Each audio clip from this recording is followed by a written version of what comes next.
ini, dari sekarang ini dan selalu terus. Amin. Silakan duduk semua, duduk semua.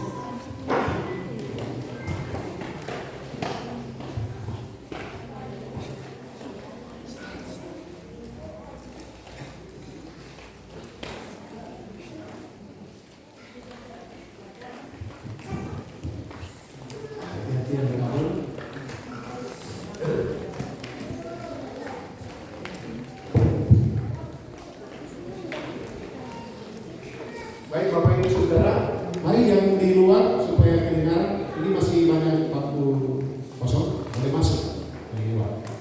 Tapi kalau sudah bisa dengar, bisa jalan. Sebelum kita membaca dan merenungkan firman Tuhan, mari kita tunduk kepala dan kita berdoa.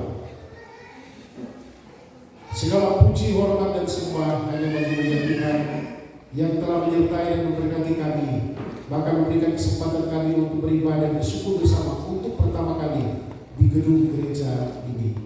Terima kasih untuk berkat-Mu yang besar dalam kehidupan kami. Kami terus berdoa memohonkan biarlah Tuhan tolong sehingga gedung gereja ini benar-benar menjadi gedung gereja yang dapat dimanfaatkan sebaik-baiknya untuk hormat dan kemuliaan Tuhan. Karena ini adalah rumah-Mu. Kami mau membaca dan merenungkan firman-Mu. Biarlah Tuhan bicara secara pribadi kepada masing-masing kami. Pakailah waktu menjadi alat selalu berkat firman dan beri sikap hati yang benar bagi kami. Belajar firman untuk melakukannya supaya kami hidup dalam berkat-berkat firman. Dalam nama Tuhan Yesus kami berdoa. Amin. Shalom. Shalom. Saya rupanya yang paling berbahagia saat ini sekarang karena berkhotbah untuk pertama kali di gereja yang baru. Amin. Yang lain berbahagia, tapi untuk di tempat ini saya yang paling berbahagia.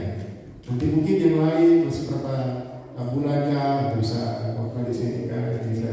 Oh, Ibu Delvi dulu ada saya dan Bapak, tapi itu khotbah saya. Puji Tuhan, dengan bersyukur, terima kasih untuk kehadiran Bapak Ibu Saudara secara khusus Bapak-bapak, Ibu-ibu dan jemaat Kesek di mana jemaat ini bermula. Dan Pak Sebelum, puji Tuhan sudah mendampingi kami. Pak Gembala, terima kasih.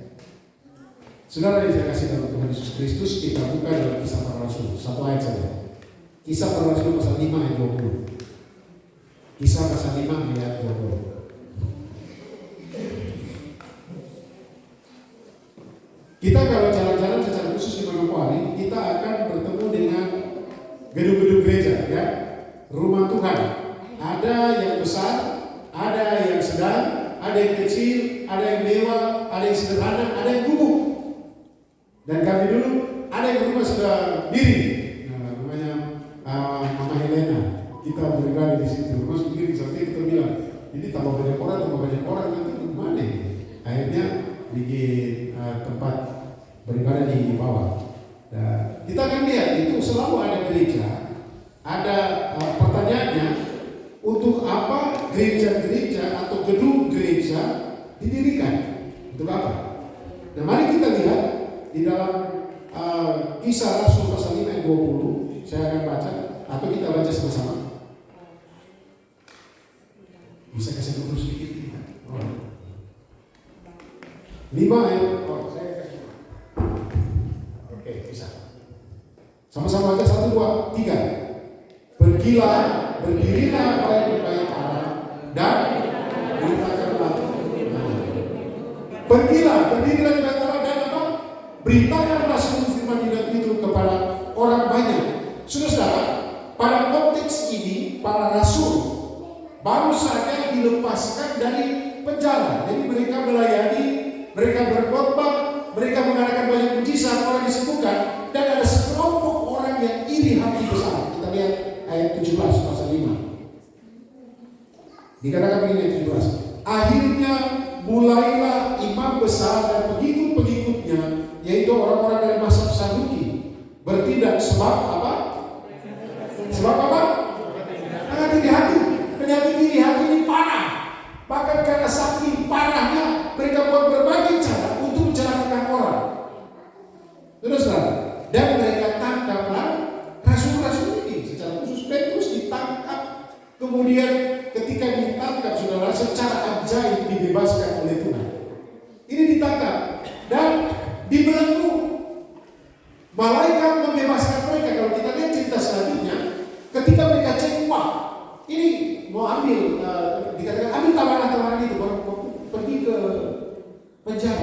Tidak ada. Dia melapor. Pintu-pintu terkunci, penjara-penjara masih ada. Tapi tawanan tidak ada. Ada baru mereka tahu, oh mereka ada di bait Allah lagi menyampaikan firman Tuhan, mereka lagi berkhotbah di bait Allah.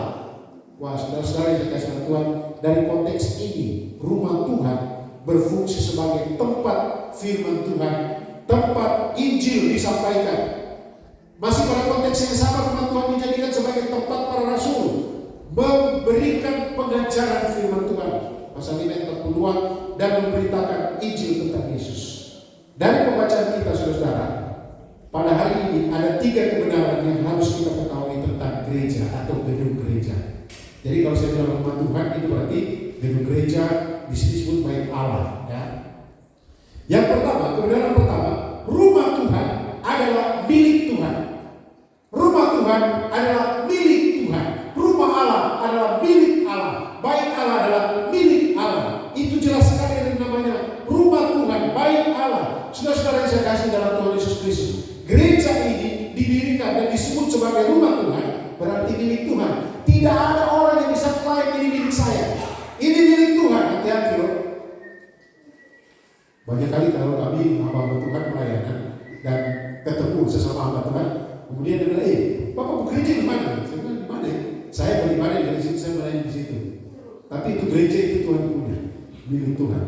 Nah memang dari sisi bicara basa-basi, oke kita bisa bicara, oh saya gereja di sini, saya gereja itu, betul. Tapi dari hati kita harus menyadari bahwa gereja gedung ini milik Tuhan.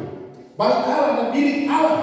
Dan kalau itu adalah milik Tuhan, karena gereja adalah rumah Tuhan, maka gereja adalah tempat di mana umat Tuhan, umat Allah dapat bersekutu dengan Allah. Saudara, di mana gereja Tuhan atau rumah Tuhan, Tuhan mau supaya kita datang ke rumah Tuhan untuk bersekutu, beribadah, mendengarkan firman Allah, berkorban, memberikan persembahan pujian, sembah, dan memperoleh berkat dan sukacita di rumah Tuhan. Oleh karena itu, pemazmur dia tuliskan dalam Mazmur 84, kita lihat Mazmur 84 ayat 11. Mazmur 84 ayat 11 dikatakan, lebih baik satu hari di pelataranmu. Nah kita lihat sama-sama, 1, 2, 3. Sebab lebih baik satu hari di pelataranmu daripada 1000 hari di tempat lain. Lebih baik berdiri di ambang pintu rumah Allahku daripada diam di kemah-kemah orang fasik. Lebih baik di pelataranmu, pelataran Tuhan. Lebih baik di rumahmu, rumah Tuhan. Artinya apa? Di mana Tuhan merindukan, gereja adalah tempat kita bersekutu memuliakan Tuhan. Nama Tuhan diagungkan, dimuliakan, ditinggikan. Tapi kalau sudah klaim-klaim, wah ini itu, ini saya, ini nanti tidak ada persekutuan, tidak ada kemuliaan. Saya gembala dan majelis sekali bicara kita kecil. Kalau karena kita kecil, persekutuannya yang terpenting itu bukan gedungnya, tapi persekutuan kita, keindahan persekutuan, saling menghormati, saling menghargai, dan menikmati Tuhan dalam persekutuan. Amin. Sudah, itu yang pertama. Rumah Tuhan harus dirindukan. Rumah Tuhan harus dirindukan senantiasa, jangan biarkan jadi kosong. Ya? Tapi saudara, paling memprihatinkan di daerah-daerah Kristen, yang paling banyak kosong adalah, yang paling banyak sering tidak digunakan adalah apa? Gedung gereja. Benar tak? Benar tidak? Ini banyak kosong. Ya. Wah ini Senin, Selasa, Rabu, Kamis, Jumat, Sabtu tidak ada. Sabtu bersih-bersih, Minggu beribadah. Tapi puji Tuhan di sini ada anak-anak hari Jumat, Sabtu, dan Minggu. Makanya pada waktu beberapa kali tempat di mana saya melayani awal-awal kemudian mendirikan gereja, saya selalu mengatakan begini: biarkanlah pintu gereja ada dedikan biarkanlah kunci pintu gereja ada di rumah pastori atau konsistori, supaya kalau ada umat Tuhan mau datang berdoa, Pak Gembala atau pastor pinjam kunci kan, saya mau berdoa di dalam gereja. Saya ingat saya pada waktu baru bertobat, saya biasa pinjam kunci gereja dan saya datang berdoa di gereja, berlutut di, biasa kami di Manado gereja mimbarnya besar-besar, saya berlutut dan menangis di mimbar. Bahkan saya pernah di satu mimbar, saya berdoa begini, Tuhan, kalau boleh di suatu saat saya bisa khotbah di mimbar ini. Padahal waktu itu kayaknya saya masih nakal, tapi saya sudah berdoa bisa khotbah di mimbar ini. Dan saya sudah khotbah sekali di mimbar gereja besar itu, sekali. Tapi di gereja yang biasa, setelah saya berdoa di situ, saya menggembalakan sekitar 7 tahun. Saudara, gereja, kalau Bapak Ibu ada pergumulan persoalan, datang di gereja sendiri saja berdoa, berteriak saja, tidak ada yang dengar, kecuali ada yang mau kepo. Tahu kepo? Contoh dia berdoa apa ya? Pak Barnabas itu pergumulan berat. Mau kasih dia dulu, yo gosipkan dia berdoa, kemudian dengar, kira-kira begitu. Tapi saudara, mari datang di gereja mana saja. Yang kedua, kebenaran yang kedua, rumah Tuhan adalah tempat firman Tuhan diberitakan. Kita maaf ini agak keras-keras, ini tahun politik ya. Jadi saya bicara sesuai dengan ini. Rumah Tuhan adalah tempat firman Tuhan diberitakan. Kita sudah baca itu ya tadi. Firman Tuhan adalah apa yang ada di hati Tuhan, yang tertuang dalam Alkitab. Bukan apa yang ada di hati gembala, bukan apa yang ada di hati politikus, bukan apa yang di hati ketua majelis atau majelis lainnya, tetapi apa yang di hati Tuhan yang ada di dalam Alkitab. Firman Tuhan itu supaya diberitakan. Saudara-saudara yang dikasihi Tuhan, mengerikan juga ada orang sudah pakai mimbar gereja ini untuk kampanye politik dan lain sebagainya. Kita tetap beritakan firman. Ya, gereja kita beritakan firman.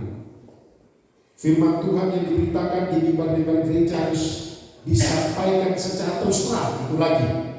Kita lihat pasal 5 ayat 27 sampai 32. Kisah para Rasul pasal 5 ayat 27 sampai 32. Kita akan baca ini. Ini beritanya. Mereka membawa keduanya dan menghadapkan mereka kepada mahkamah agama. Imam besar mulai menanyai mereka. Katanya, dengan keras kami melarang kamu mengajar dalam nama itu. Namun ternyata kamu telah memenuhi Yerusalem dengan ajaranmu dan kamu hendak menanggungkan darah orang itu kepada kami. Ayat 29. Tetapi Petrus dan rasul-rasul itu menjawab, katanya, sama-sama kita baca 1, 2, 3. Kita harus berita kepada Allah daripada kepada manusia. Ayat 10. Kemudian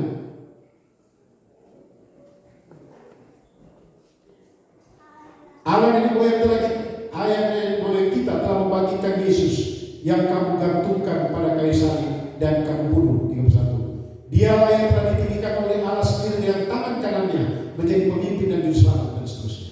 Jadi begini saudara, oleh karena rumah Tuhan adalah tempat firman Tuhan diberitakan, maka kalau hamba-hamba Tuhan beritakan firman, terus terang apa yang dikatakan kita sampaikan itu.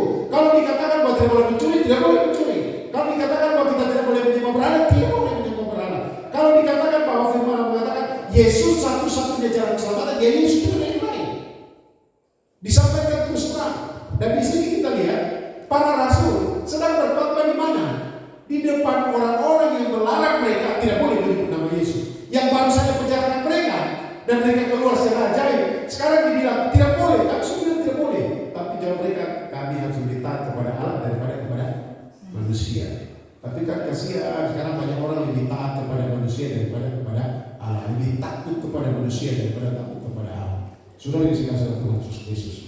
Firman Tuhan sekali lagi harus diberitakan dengan jelas, terus terang, tanpa segan atau takut kepada siapapun, karena Tuhan ingin kita umatnya hidup dalam firman-Nya sehingga diberkati. Kebenaran yang ketiga. Yang ketiga, rumah Tuhan adalah tempat untuk semua orang atau semua rumah Tuhan adalah tempat untuk semua orang untuk mencari wajah Tuhan. Untuk semua orang mencari wajah Tuhan dan belajar firman-Nya. Jadi penekanan saya di sini adalah pada ungkapan beritakanlah seluruh firman hidup itu kepada banyak orang, seperti kita baca tadi. Artinya apa? Artinya kita rumah Tuhan bukan tempat memberitakan firman Tuhan kepada orang-orang tertentu saja, satu suku saja, satu bahasa saja, tetapi kepada semua orang. Semua orang bisa dengar firman di gereja, di gedung gereja. Kita akan konteks gedung gereja. Saudara-saudara saya kasih Tuhan, rumah Tuhan adalah tempat untuk orang-orang, semua orang. Yang kita lihat di sini ada yang dari Merauke, ada yang dari mana saja. Pokoknya dari Medan sampai Merauke ada. Itu dengan firman. Tetapi saudara, ada saat-saat tertentu di mana mungkin ada orang kumpul oleh karena satu alasan tertentu. Mari kita sampaikan firman Tuhan. Nah, gereja yang sesungguhnya adalah orang bukan gedung. Ini gedung kalau tidak ada kita beribadah bukan gereja kan, gedung biasa saja. Oh pakai saya itu gereja. Saya dikirim teman-teman saya WA, ada gereja yang dibangun dari tahun 1886 sampai sekarang belum selesai. Memang arsiteknya rancang bahwa gedung ini dibangun untuk tidak akan selesai. Dibangun terus, tapi selalu terbangun karena dia katanya punya visi yang jelas. Itu visi. Tapi ada gereja yang sifatnya rohani atau kita orang-orang percaya. Saudara, kita harus dibangun iman kita. Kita harus dibangun dan cara untuk dibangun adalah bertumbuh di dalam Yesus Kristus, dalam firman dan doa, kemudian jadi saksi beritakan firman, sehingga gedung yang seperti ini tidak menjadi kosong. Oleh karena apa? Ada orang-orang dengan firman dan percaya kepada firman dan bergabung dan beribadah bersama memuliakan Tuhan. Kiranya Tuhan memberkati kita sekalian. Sekali lagi, gedung gereja ini kalau saya memberikan tema tadi status rumah Tuhan atau gedung gereja. Yang pertama, gedung gereja itu adalah siapa? Milik siapa? Milik Tuhan. Karena itu tempat di mana kita akan menikmati hadirat Tuhan dan bersekutu dengan Tuhan. Yang kedua, rumah Tuhan adalah tempat firman Tuhan diberitakan. Yang diberitakan adalah firman Tuhan supaya orang percaya dan mengenal Yesus sebagai Tuhan dan Juru Selamat pribadi. Doa saya dan Ibu Kepala adalah ini, Tuhan, supaya jemaat mengenal Yesus sebagai Tuhan dan Juru Selamat pribadi ini cukup, sehingga kita ketemu di gedung gereja. Ketika kita mati, kita ketemu di surga lagi. Karena kita ketemu di gedung gereja, kita menyanyi puji Tuhan. Tapi kalau tidak ketemu di surga, di mana? Selain di surga di mana? Di neraka. Dan saya berdoa dan Ibu selalu berdoa. Yang kami rindukan itu. Yang kedua yang kami doakan, kami menikmati persekutuan satu dan yang lain. Rumah Tuhan adalah tempat untuk firman dan beritakan. Yang ketiga, rumah Tuhan adalah tempat untuk semua orang, siapa saja. Pak Ketua Majelis sekali bilang begini, ini gereja ini terbuka untuk siapa saja. Selalu bilang siapa saja, dari mana saja, silakan. Kalau dia sakit juga datang. Nanti kita doakan, kita berdoa bersama. Baru kalau dia tidak seiman yang kita, dia datang. Kalau dia sudah datang saja. Untuk semua orang. Dan itu memang pesan firman. Dan itu sangat patut kita lihat. Tuhan memberkati kita sekalian. Kiranya melalui ibadah ini firman Tuhan yang sudah kita renungkan bersama akan menolong kita untuk sama-sama memahami bahwa gereja itu milik Tuhan, tempat firman Tuhan diberitakan, tetapi gereja untuk semua orang. Tuhan berkati kita sekalian. Mari kita berdoa. Segala puji, hormat dan sembah hanya bagi-Mu ya Tuhan yang punya firman.